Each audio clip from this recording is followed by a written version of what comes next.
قال الحسن البصري رحمه الله: لكل أمة وثن يعبدون، وصنم هذه الأمة الدينار وتخطيطهم أمر لا بد منه حسب سنته جل شأنه، غير أنا مأمورون بالصبر والتقوى واليقين، ولولا ذلك لم يتميز المنافق من المؤمن والخبيث من الطيب.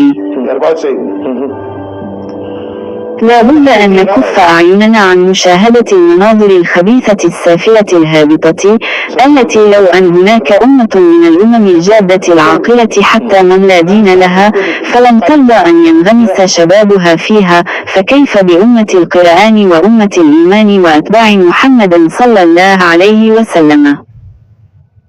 الأمة التي قال الله عنها: كنتم خير أمة أخرجت للناس تأمرون بالمعروف وتنهون عن المنكر. الدعوة إلى الله هي وظيفة الأنبياء الكرام وعملهم الدائم، وقد كان صلى الله عليه وسلم يدعو إلى الله أينما ذهب، وانظر إلى ما فعل يوسف عليه السلام في السجن. فالقضية أكبر من كونها إسقاط نظام فلان أو نجاح الثورة عليه أو الطمع في الوصول للحكم كما يقولون. لا تقتضي ضرورة الإصلاح أن نغير كل شيء طفرة واحدة إن لم نستطع، فنحن نؤمن بالتدرج كما فعل رسول الله صلى الله عليه وسلم، ولكن يجب توفر النية الصادقة في الإصلاح والبدء بما هو في الإمكان مع ترتيب العداوات كما ذكر الله ورسوله وسار عليه الأئمة، وحسبنا أن نحيي كل يوم سنة ونميت بدعة.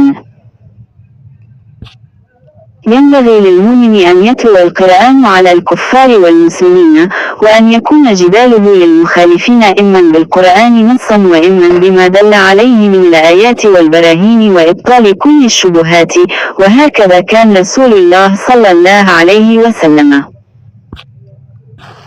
ينبغي للمرأة المسلمة أن تقول ولو هاتفيا لكل امرأة تتبرج أو تخالط الرجال أو تسعى للعمل ولا تقر في بيتها: يا أختي هذا منكر فتقي آن لها، وإن لم تعرف المنكر عليها. ممن يخافه الصهاينة اليوم ما يسمونه القنبلة الديموغرافية، أي الزيادة السكانية لدى أعدائهم أهل فلسطين، والحمد لله على ذلك. وإذا سمعت أن أحد الفلسطينيين ارتقى ونال الشهادة فانظر كم عدد الذين يولدون في غزة والضفة. وصدق من قال: بقية السيف ممرعة.